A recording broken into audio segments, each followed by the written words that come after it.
Olá, cursistas! Essa é a nossa quarta videoaula da disciplina Fundamentos e Metodologia da Educação de Jovens e Adultos, do curso de graduação Licenciatura em Pedagogia, 7º período, ofertado pelo Instituto Federal do Norte de Minas Gerais.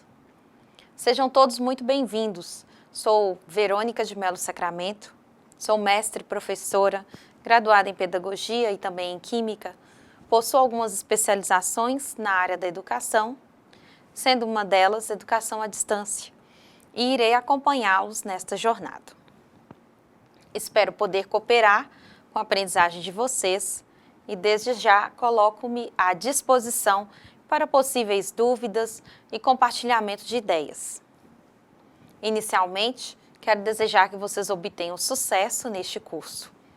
Convido-os a acompanharem as propostas de compartilhamento de conhecimento no ambiente virtual. Exponha suas dúvidas, acione a ajuda dos professores e colegas e lembre-se que você é o coautor nesse processo de aprendizagem. Todas as demandas, as oportunidades de leitura, de diálogos, de buscas, devem ser aproveitados. Na EAD, como vocês já devem ter percebido, toda a liberdade de aprender vem sempre seguida de muita responsabilidade. Vamos nos situar.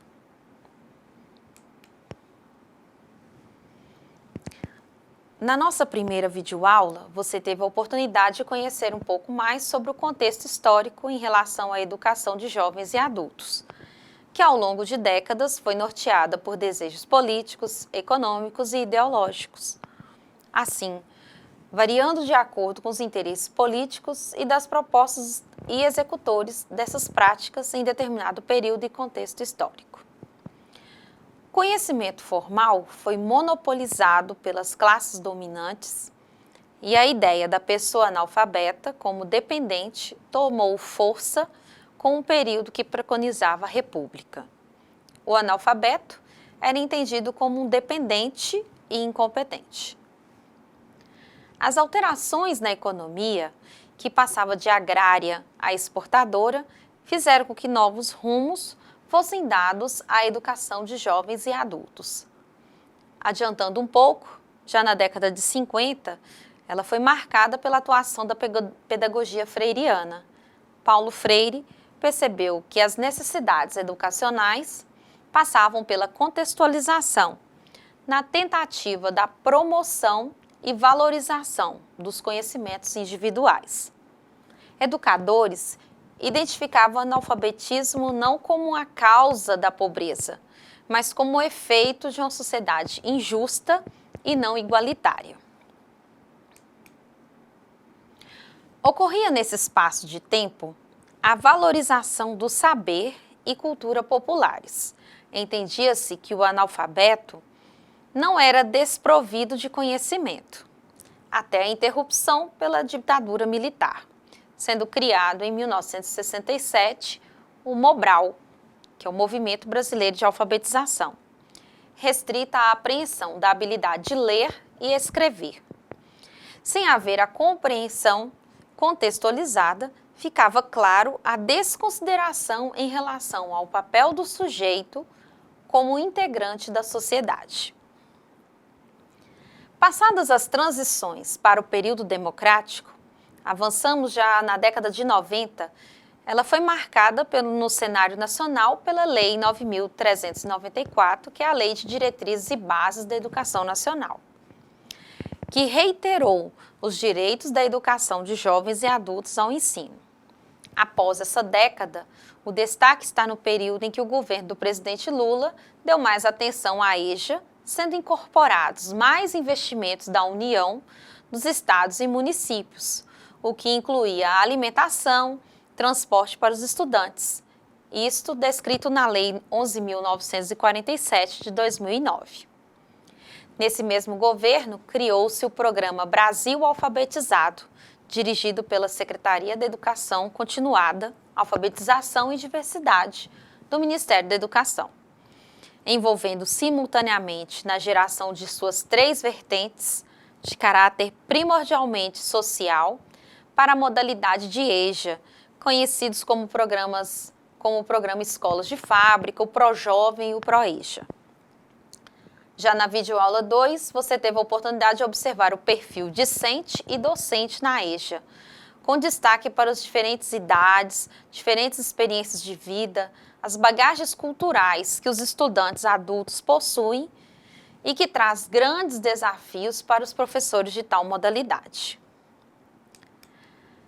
E ainda que não seja uma questão propriamente nova, somente nas últimas décadas o problema da formação de educadores para a EJA ganhou uma dimensão mais ampla.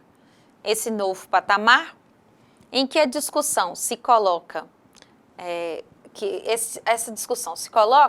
ela relaciona-se à própria configuração do campo da educação de jovens e adultos. Nesse sentido, a formação dos educadores também faz parte da problemática, na forma mais ampla da instituição da EJA, como um campo pedagógico específico que, desse modo, requer a profissionalização dos seus agentes. Na videoaula 3, destaquei para vocês algumas práticas de alfabetização, com mais detalhes, que ocorreram por iniciativas empreendidas por intelectuais, militantes políticos e católicos engajados na ação política, com destaque para o MEB, o Método Paulo Freire, o Programa Brasil Alfabetizado, o Plano Nacional de Formação do Trabalhador, o PLAN-FOR, o Programa de Alfabetização Solidária e o Programa Nacional de Educação na Reforma Agrária, o PRONERA. Em 1964, o MEB iniciou com a clara visão da necessidade de reformas estruturais, o que levou à elaboração do material didático que trazia o título Viver é Lutar, baseado no método Paulo Freire. Para educar, era necessário conscientizar as pessoas e as comunidades, fazê-las emergir da situação histórica e cultural em que se encontravam. A conscientização levava as pessoas a tomarem mudança de atitudes, um processo que as tornava pessoas livres e conscientes e desembocava na sua compreensão crítica de seu mundo, conforme documentos do MEB. Sendo que a partir de 1972, o mesmo passou a ser, na prática, um ramo auxiliar do Movimento Brasileiro de Alfabetização, o MOBRAL, que foi criado em 1967, pelo governo militar então instalado. Com o desenvolvimento de algumas economias pautadas especialmente no desenvolvimento industrial, viu-se no Brasil a necessidade de quantificar a mão de obra, como também aumentar a probabilidade de obtenção de emprego e geração de renda. Assim, foi criado o Plano Nacional de Qualificação do Trabalhador, o PLAN-FOR, programa do Ministério do Trabalho. A criação do PLAN-FOR e do PROEP, que é o Programa de Expansão da Educação Profissional, e também do PRONATEC, que é o Programa Nacional de Acesso ao Ensino Técnico e Emprego, exemplificam um processo que se consolida no país desde o início dos anos 90. Isto é, de atrelamento às proposições econômicas e políticas dos organismos internacionais, para os quais o problema da educação é tratado de forma minimalista, numa perspectiva pragmática e de alívio à pobreza. Um outro programa trata-se do PAS, implementado em 1997, o Programa de Alfabetização Solidária, que foi criado em 96 com a finalidade de combater o analfabetismo existente em muitos municípios do Brasil e em especial em locais com alta incidência de analfabetos na faixa etária de 15 a 19 anos. A missão desse programa é o compromisso em alfabetizar e não se restringe a ensinar e escrever seu próprio nome, mas compreender o processo em que consiste em ensinar a ler e escrever e também a pensar sobre o que foi lido e escrito, cujo objetivo é ampliar a visão de mundo do educando, fazendo um ser crítico e reflexivo. Em seguida, enfatizei o PRONERA, que além de desenvolver projetos para alfabetização e escolarização de jovens e adultos no ensino fundamental, oferece ainda cursos de educação profissional, de nível técnico e superior, em diferentes áreas do conhecimento, voltadas para a promoção do desenvolvimento sustentável no campo. Nele, o processo de ensino e aprendizagem desenvolve-se conforme o princípio da metodologia da alternância, caracterizado pelos momentos que são o tempo de estudos desenvolvidos nos centros de formação e também o tempo dedicado ao estudo prático desenvolvido na comunidade. Nesta última videoaula da disciplina Fundamentos e Metodologia da Educação de Jovens e Adultos, nós vamos explorar os conteúdos da unidade 5 e da unidade 6, em que os assuntos gerais abordados são as designações para a EJA, os avanços, os retrocessos, a juvenilização da EJA e também as diretrizes curriculares para a educação de jovens e adultos. Vamos lá? Como objetivos, temos verificar os principais desafios da educação brasileira em relação à superação do analfabetismo e à construção de uma escola de qualidade para todos. Além desse, refletir a respeito das diretrizes curriculares nacionais para a educação de jovens e adultos, as DCNs, e dos parâmetros curriculares nacionais para a educação de jovens e adultos, os PCNs.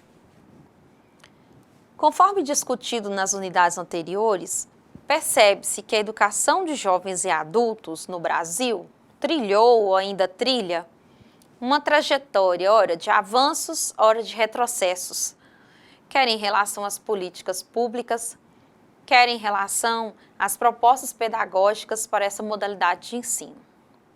Nesse sentido, a educação de jovens e adultos no país ainda busca uma identidade própria e ainda carece de um aporte de conhecimentos que lhe dê sustentação em alguns aspectos, mesmo porque a realidade é dinâmica e as novas questões vão surgindo.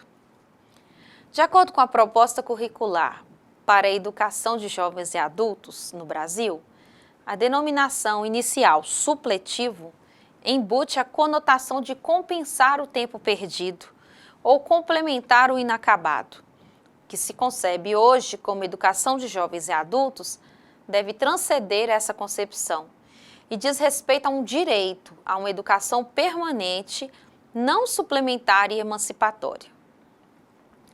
A EJA ela é definida como modalidade da educação básica, assim como as modalidades educação no campo, educação especial, por exemplo.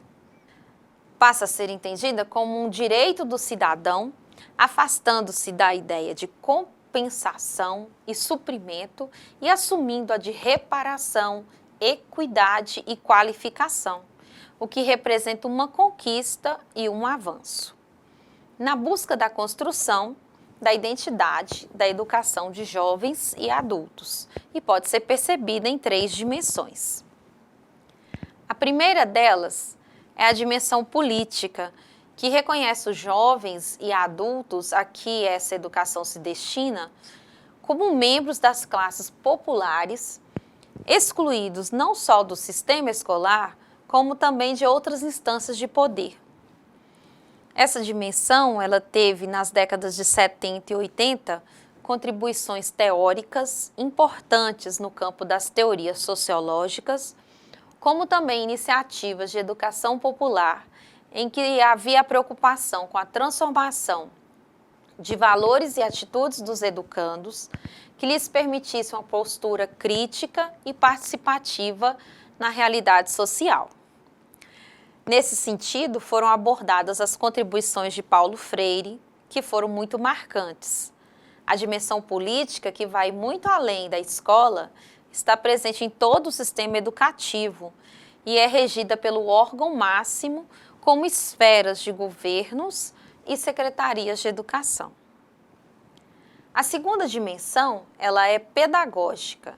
Entende-se que é a principal por se tratar da sala de aula, do ambiente mais específico, compreendendo exclusivamente o professor como autoridade máxima dentro de sala de aula, capaz de nortear seus alunos para seguir em frente.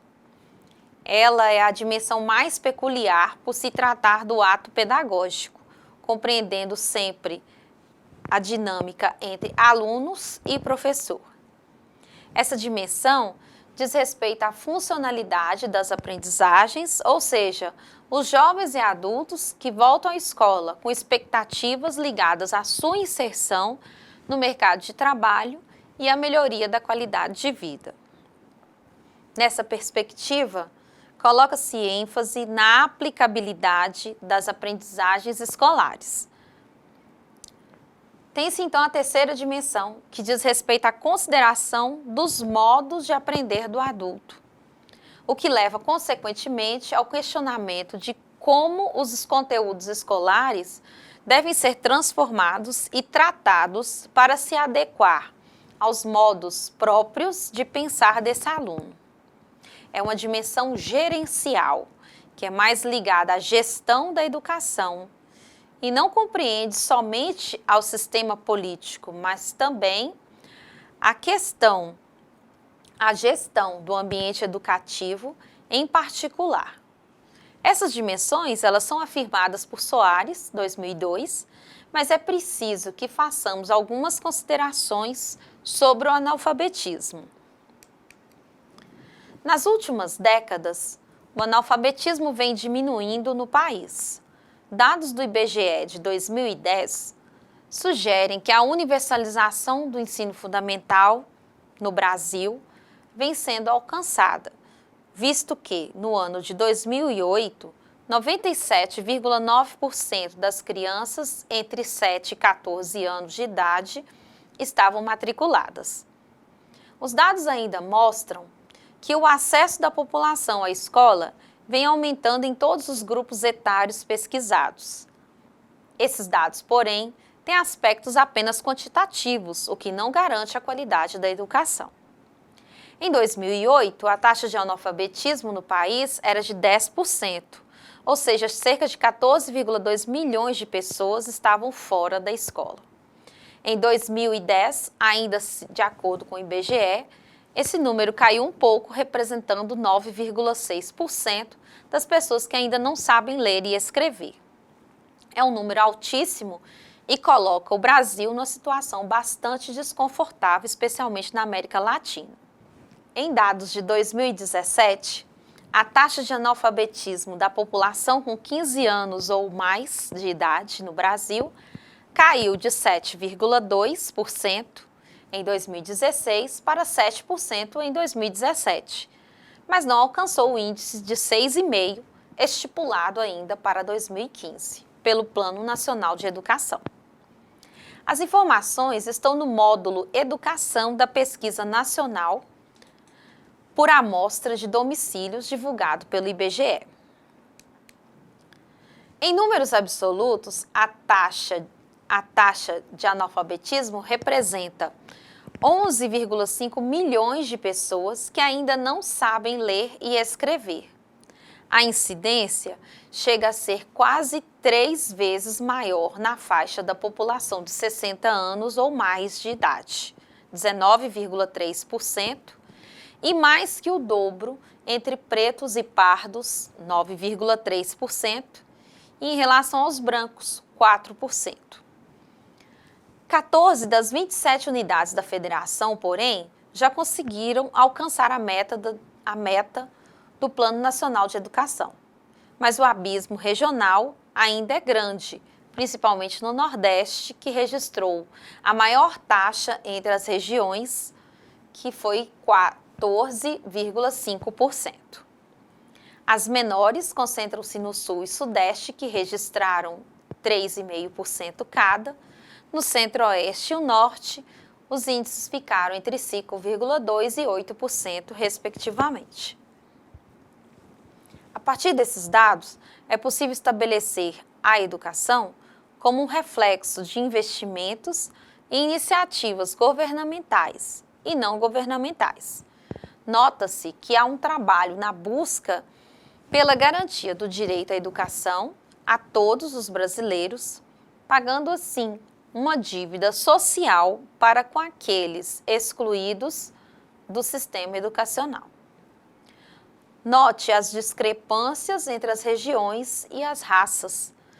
Dentre essas iniciativas, citamos o programa Brasil Alfabetizado, os programas Alfabetização Solidária, Alfabetização de Jovens e Adultos na área de reforma agrária, os fóruns estaduais, os fóruns regionais de educação de jovens e adultos, o programa de apoio aos estados e municípios para a educação fundamental de jovens e adultos, dentre outras já descritas em outras aulas.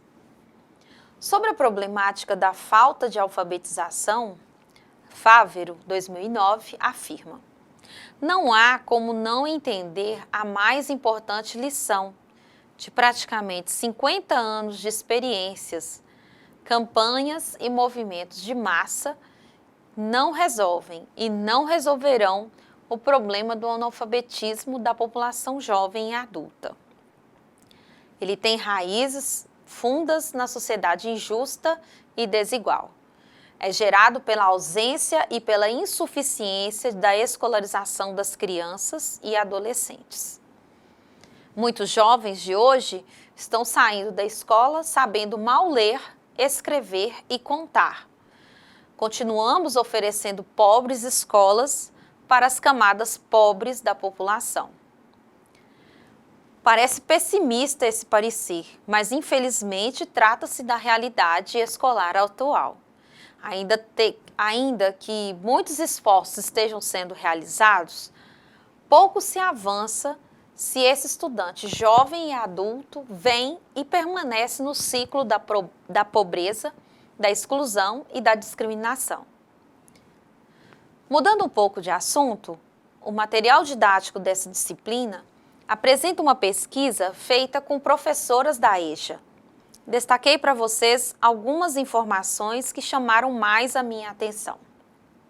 A EJA é percebida como uma oportunidade para os jovens que se encontram em defasagem séria e para adultos de realizarem ou de concluírem os estudos no nível da escolarização básica.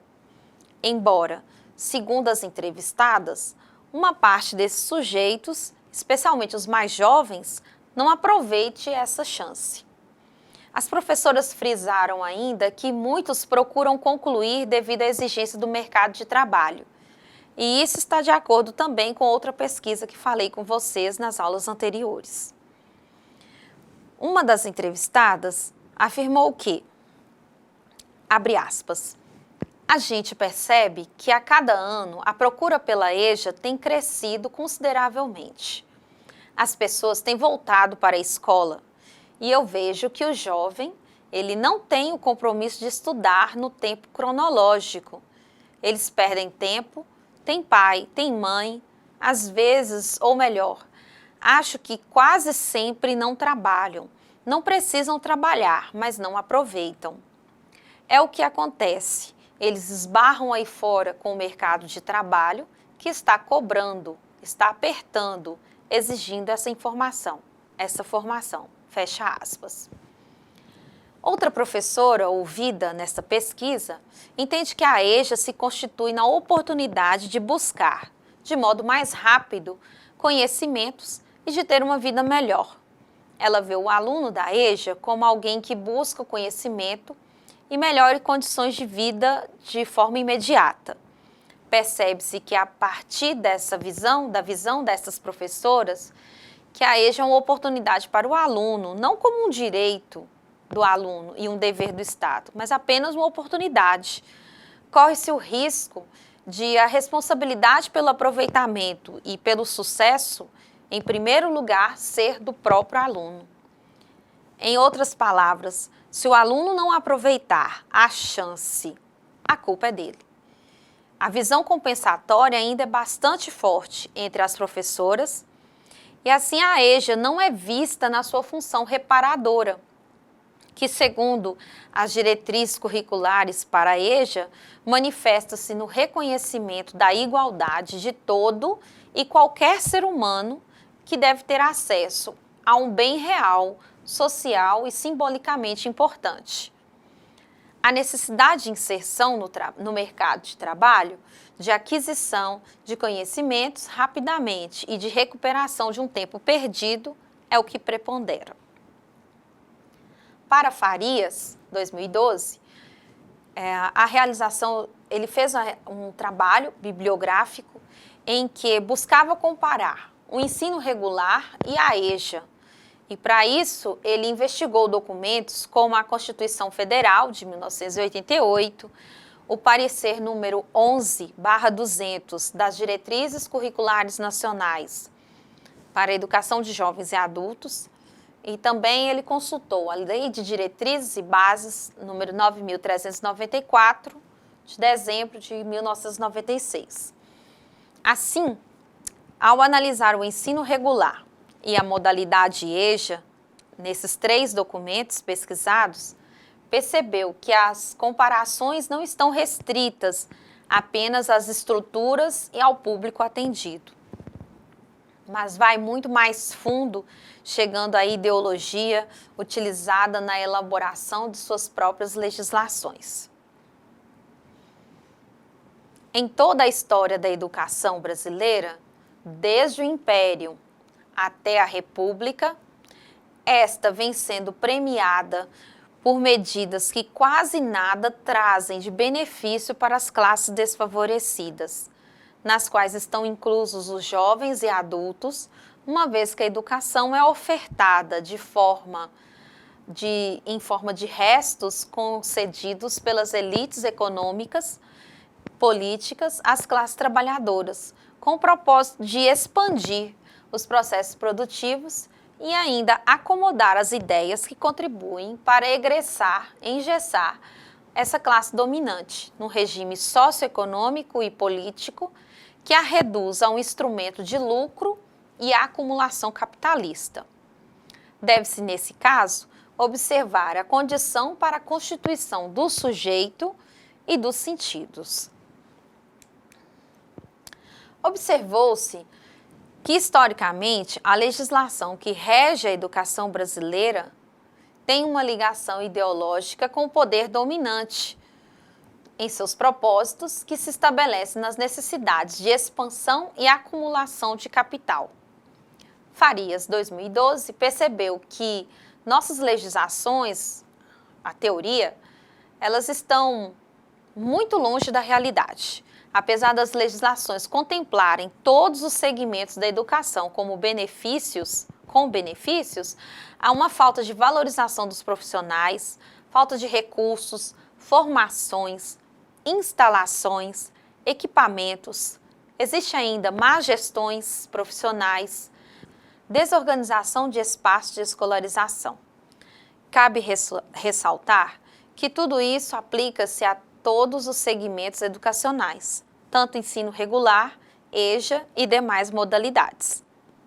E isso tudo vem reforçar a exploração e opressão da classe dominada pela classe dominante, com vista aos interesses do capitalismo. Assim, questões de ordem econômica e políticas sociais potencializam a vida precária à classe trabalhadora brasileira. Farias ainda afirma que não é admissível se submeter à ideologia da classe dominante. Porém, em qualquer situação, não se pode manter falsas ilusões de confronto com a força desta classe. Seria um grave erro subestimar o poder de penetração social, econômico, político e jurídico. Trata-se, isto sim, de criar estratégias consistentes de difusão e pressão que se entenda por ocupação de espaços estratégicos na sociedade civil, por meios legais, bem como no interior de várias camadas governamentais. A educação talvez seja tão combatida justamente pelo princípio relacionado ao objetivo de desenvolver estratégias que difundam visões de igualdade, de pluralismo e de direitos da cidadania. Essas ações anti-ideológicas precisam inserir-se no plano de lutas sistemáticas para enfraquecer as estruturas da dominação exercida pela classe dominante e alcançar progressivamente novas condições de hegemonia que priorizem a justiça social e também a diversidade. Dentro do objetivo comparativo do trabalho entre o ensino regular e a modalidade EJA, observa-se que essa oculta parte ideológica apresentada é comum aos dois. E no que tange individualmente, quanto à parte explícita, esta constitui, como ensino regular, o praticado na educação básica, formada pela educação infantil, pelo ensino fundamental e também pelo ensino médio, e nas suas diversas modalidades, bem como a integração com a educação profissional. Segundo a legislação, no que se refere à EJA, esta se constitui em um curso regular semelhante ao ensino regular. Constata-se que desde que a educação de jovens e adultos passou a fazer parte constitutiva da Lei de Diretrizes e Bases, tornou-se modalidade da educação básica e é reconhecida como direito público subjetivo na etapa do ensino fundamental e médio. Logo, ela deve ser tratada como regular, enquanto modalidade de exercício da função reparadora, e não como irregular, como muitos veem por não dispor de recurso, de formação acadêmica específica, por ausência de concurso específico na maioria das redes públicas e ausência de formações continuadas e em serviço. Para Farias, fica deste modo evidente que a utilização da expressão ensino regular se refere tanto à seriação ano a ano no ensino fundamental e no ensino médio, nos termos usuais da legislação da educação, quanto na modalidade EJA, Educação de Jovens e Adultos, considerando o ajuste curricular em virtude da história de vida do público excluído desta modalidade dita. Regular é, por isso, apto a frequentar uma modalidade especial de educação, no qual o tempo é menor. Assim, evita-se que o tempo regular não induza, ou melhor, não transfira a conotação de, abre aspas, irregular, a esta modalidade, que é de educação de jovens e adultos. Essa é uma questão que vem sendo debatida entre alunos, professores, funcionários e interessados, visando evitar a construção de um estigma em relação a essa modalidade especial de ensino. Esse é o encerramento que Farias dá à sua pesquisa. Ainda sobre as abordagens nessa unidade do material didático, temos os aspectos relacionados aos profissionais de educação. O material didático aborda nesse ponto algo bastante presente ainda nas mais variadas e inúmeras salas de aulas espalhadas pelo país, que é a necessidade de mudança na maneira de como parte dos professores enxergam seus alunos e passá-los a enxergar da forma correta. Então, para que isso aconteça, é necessário ao professor enxergar os alunos como sujeitos inteligentes que desenvolveram suas estratégias de sobrevivência na cultura escolar. Considerar que esses sujeitos chegam à sala de aula com conhecimentos já construídos. Reconhecer a necessidade de diagnosticar cientificamente os saberes dos alunos, bem como os motivos reais que levam esses sujeitos adultos a querer e necessitar aprender e transferir o conhecimento, a ler e a escrever, a pensar e a criticar. Considerar que esses sujeitos já tiveram no passado uma tentativa de aprendizagem que acabou por ser frustrada pela vida, fazendo-os de certa forma fracassarem. Esse sentimento de fracasso pode desencadear nesse indivíduo a falsa sensação de incapacidade de aprendizagem e desencadeá-lo para o sentimento de desamparo para com a aprendizagem. Agora, vamos dar continuidade à reflexão sobre os outros aspectos inerentes ao professor de jovens e adultos. O saber do professor está constituído em suas experiências, em suas crenças, convicções, valores, ideias, princípios, algumas correntes teóricas e principalmente em suas estratégias de atuação que organiza, justifica e executa sua ação. O saber do professor, ele vai muito além de algo aprendido por ele no ensino superior, em seu curso de licenciatura. Há poucos anos, era o profissional que tinha o curso magistério, o capaz de alfabetizar os alunos, fossem eles crianças ou adultos. Ainda hoje, temos muitos desses profissionais dentro dos ambientes escolares. E quero destacar aqui a importância desses professores que têm como formação o magistério, como de suma importância para o ato educativo. Porém, são os pedagogos que têm que suprir hoje a demanda educacional existente no país.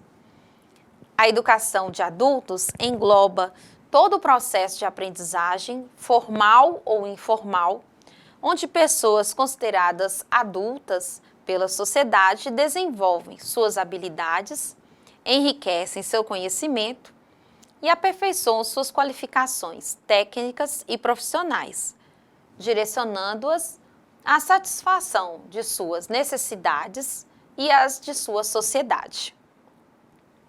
A educação de adultos inclui a educação formal, a educação não formal e o espectro da aprendizagem formal e incidental disponível numa sociedade multicultural, onde os estudos baseados na teoria e na prática devem ser reconhecidos.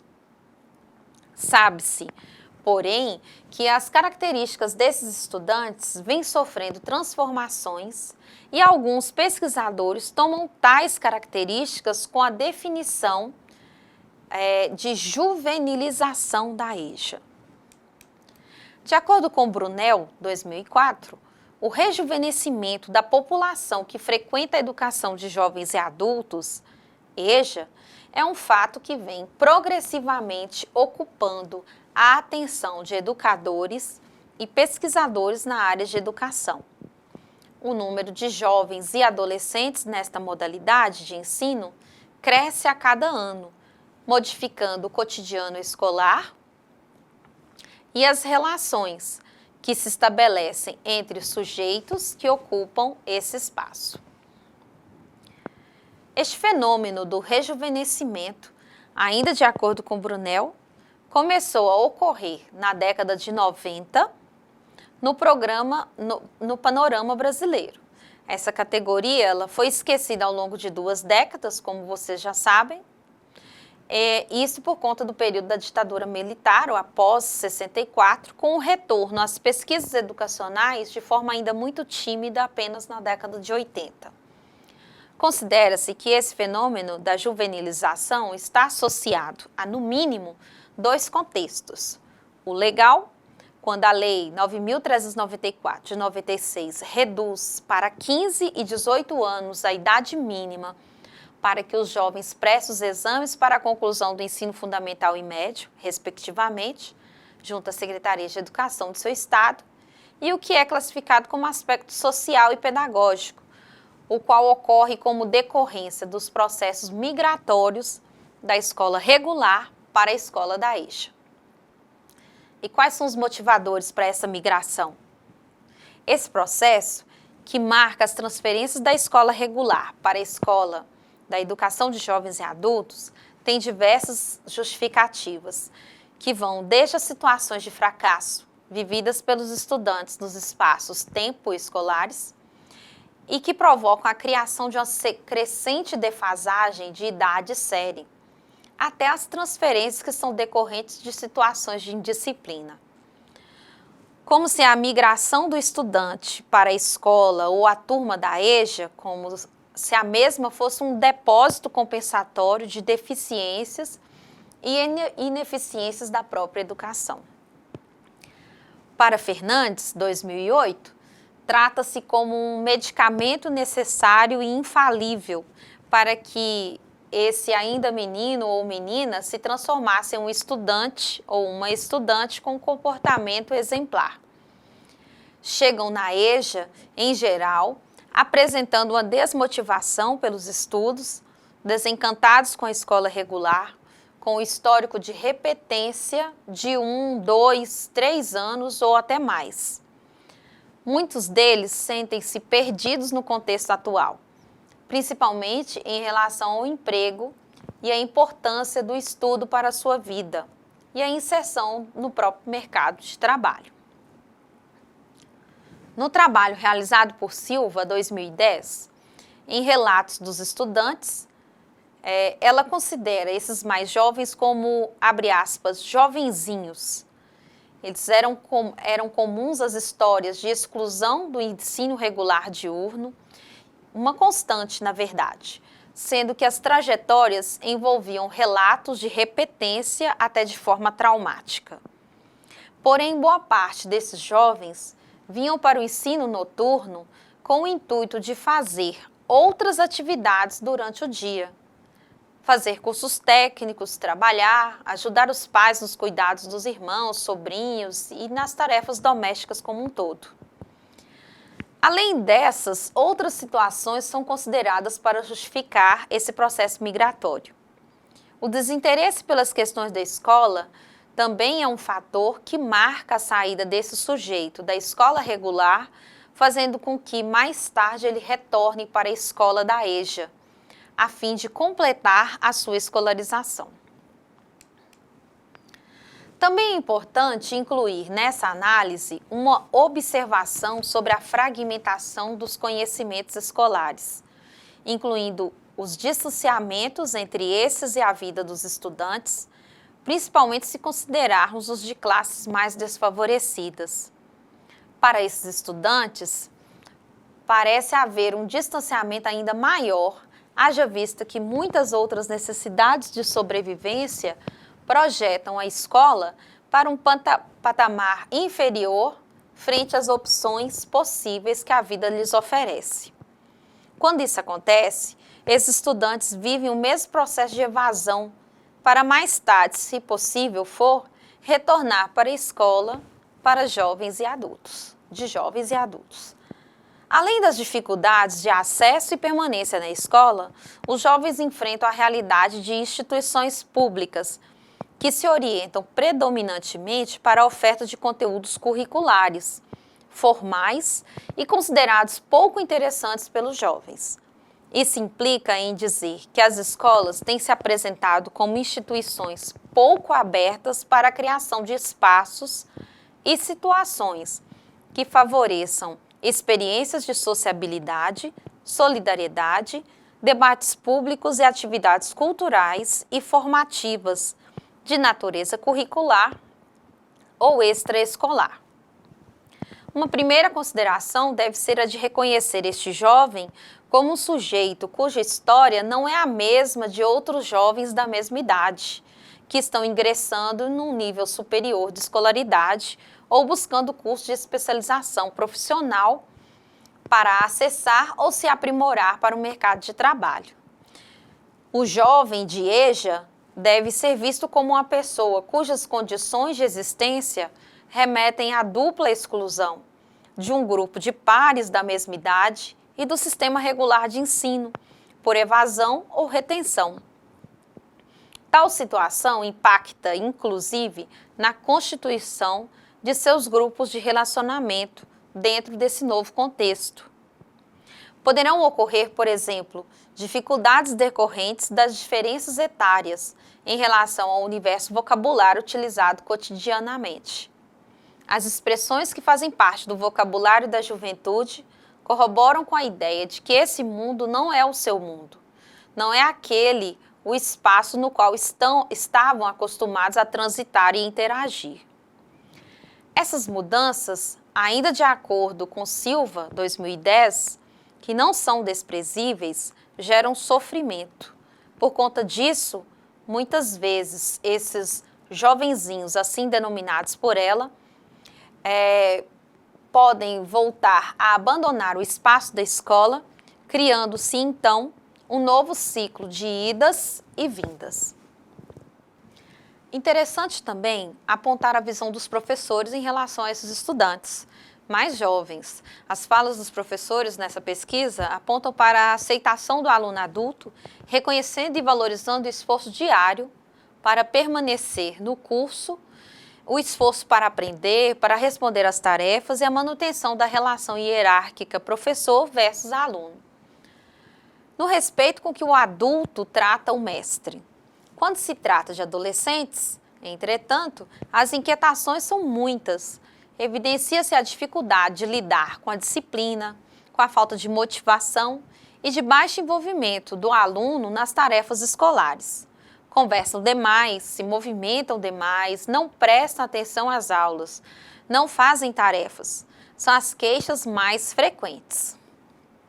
Fernandes fez um questionamento, aparentemente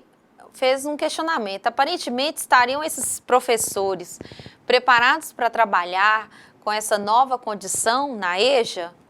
O que se constatou foi que os professores foram preparados para trabalhar com jovens e adultos em idades mais avançadas. Porém, com a juvenilização, essa situação original muda e a juventude vem se fazendo presente cada vez mais nas salas da EJA. Como a modalidade EJA apresenta esse novo perfil de alunado, tais características que compõem esse perfil precisam ser observadas. A presença desse contingente de jovens se apresenta como uma novidade nessa modalidade e exige um pensamento sobre as formas de lidar com os conceitos da facilidade e da redução de tempo na conclusão do curso e a obtenção do certificado. Assim, o professor deve se formar continuadamente. A formação continuada passa a ser, desse modo, uma oportunidade de complementação dos estudos universitários. Quando o educador já está atuando, os desafios enfrentados no dia a dia o levarão a buscar novos conhecimentos e novas metodologias, ainda não presentes em seu repertório profissional. Assim, os cursos de formação continuada e as trocas de experiências tornam-se momentos de suma importância e de ricas oportunidades de formação. Os próprios documentos da EJA preconizam a importância da formação continuada para o desenvolvimento profissional. Neles, para o desenvolvimento profissional do professor da EJA e suas competências, eles são construídos num processo contínuo que começa em sua formação inicial e continua durante o desempenho de suas atividades, sendo, portanto, permanente. O processo permanente de desenvolvimento profissional a que todos os educadores têm direito envolve a formação inicial e continuada, sendo que a diferença essencial entre esses dois processos é que a formação continuada ocorre com o professor já no exercício de suas atividades. MEC EJA 2002. A proposta curricular para a educação de jovens e adultos, segundo segmento, alerta que é comum os professores da EJA organizarem os conteúdos como se eles fossem elos de uma corrente. Abre aspas. Mas sabe-se também que eles não se subordinam uns aos outros, com amarras tão fortes como as que comumente se supõem. Fecha aspas. Assim, acaba-se por priorizar os conteúdos tidos como pré-requisitos, e não aqueles que levariam em conta as necessidades, as curiosidades e a vivência do aluno. Essa é uma visão de ensino de matemática compartilhada por muitos professores. Não apenas os de EJA, que trazem em seu bojo uma concepção linear e hierarquizada dos conteúdos de matemática escolar, por exemplo. Uma forma interessante de organizar os conteúdos é buscar contextos significativos para a sua abordagem e, ao mesmo tempo, indicar as conexões que podem ser estabelecidas entre os assuntos abordados. No caso específico de EJA, uma organização de conteúdos em rede, além de propiciar uma abordagem desse tipo, permite também a otimização do tempo disponível e o tratamento de forma equilibrada dos diferentes conteúdos, como na matemática. Outro aspecto a ser considerado é o fato do adulto já possuir, muitas vezes, uma experiência escolar anterior, que lhe proporcionou conhecimentos formais e que a sua vivência lhe oportunizou conhecimentos não formais.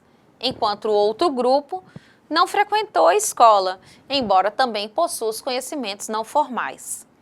Ambos são importantes e devem ser explorados pelos professores. Muitos desses alunos têm um modo próprio de resolver situações, problemas, e é necessário que esses modos sejam explorados.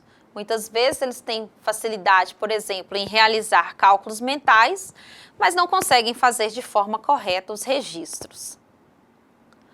Em relação ao ensino da língua portuguesa, segundo os parâmetros curriculares nacionais da EJA, com relação ao sistema alfabético e ortografia, tem-se que o conteúdo diz respeito à compreensão do funcionamento do nosso sistema de escrita, das características e normas que condicionam o seu uso. Fecha aspas.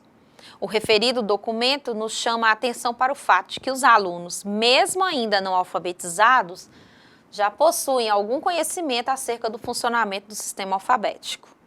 As dificuldades relacionadas às irregularidades, som, letra, deverão ser explorados e aos poucos as dúvidas serão sanadas. Eles perceberão que em muitas situações a escrita não é igual à fala e que o som pode ser gravado com mais de uma letra. A exploração do uso do dicionário também é muito importante, pois o aluno pode consultá-lo sempre que necessário para conhecer os significados das palavras e a grafia correta. A área de estudos da sociedade e da natureza, por exemplo, de acordo com os PCNs da EJA, é uma área que busca desenvolver valores, conhecimentos e habilidades que ajudem os educandos a compreender criticamente a realidade em que vivem e nela inserir-se de forma mais consciente e participativa. Os conteúdos a serem abordados nessa área de estudos estão divididos em blocos. Um deles é o bloco chamado Educando e o Lugar de Vivência. Os conteúdos a serem abordados dizem respeito ao contexto da vivência desses educandos. Dessa maneira, os assuntos a serem abordados poderão ter uma utilização imediata, principalmente aqueles que dizem respeito à aquisição de costumes e práticas que favoreçam a convivência em sociedade. Um outro bloco é intitulado Os Seres Humanos e o Meio Ambiente. Traz conteúdos que vão além da vivência imediata do homem. Nesse tópico são tratados conteúdos de cartografia, leitura de mapas, além de aspectos conceituais das ciências sociais, como as relações entre os seres humanos e as atividades desempenhadas nos espaços urbanos e rurais, levando em consideração tempo e espaço, e das ciências naturais, fenômenos como o dia, a noite, as estações do ano e a relação dos movimentos dos corpos celestes com esses fenômenos. Apresentados tais assuntos, quero fazer algumas considerações para o encerramento desta aula. A denominação supletivo, impregnada de uma conotação de compensar o tempo perdido ou complementar o inacabado, é substituída pela denominação da educação de jovens e adultos, a qual hoje transcende essa concepção e compensação e diz respeito ao direito a uma educação permanente, não suplementar e especialmente emancipadora. Os avanços e retrocessos enfrentados pela EJA levam essa modalidade a buscar ainda uma consolidação de sua identidade.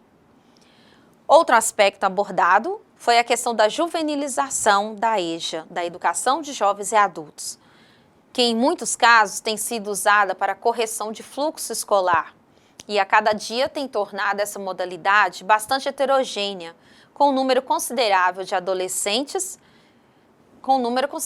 adolescentes.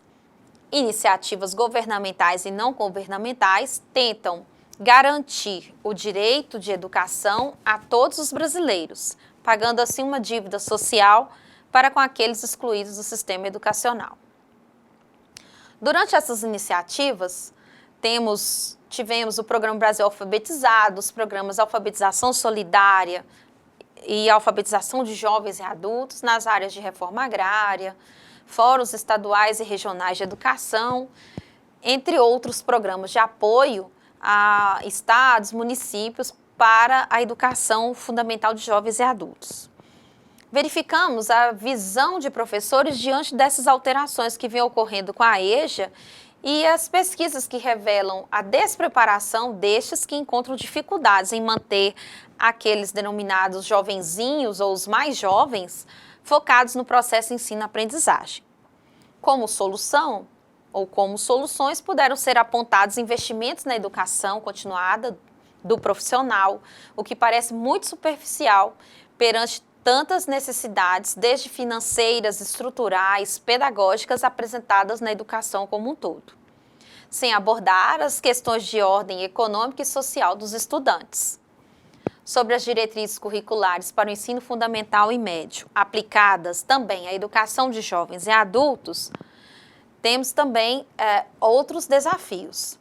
Porém, como várias dúvidas rondavam educadores interessados nessa modalidade de ensino, os quais realizavam várias consultas às câmaras de educação básica que respondiam caso a caso, essa situação acabou levando às discussões e à aprovação das diretrizes curriculares nacionais para a educação de jovens e adultos. A proposta curricular da educação da EJA, no primeiro segmento, apresenta os conteúdos a serem abordados nas séries iniciais do ensino fundamental, sendo dividida em 3 áreas, que é a língua portuguesa, a matemática, os estudos da sociedade e da natureza, sendo sugeridos conteúdos de interdisciplinaridade e transdisciplinaridade como forma de trazer maior significado para a aprendizagem. Agradeço a todos pela atenção, espero ter contribuído para a sua formação e sucesso em seus estudos.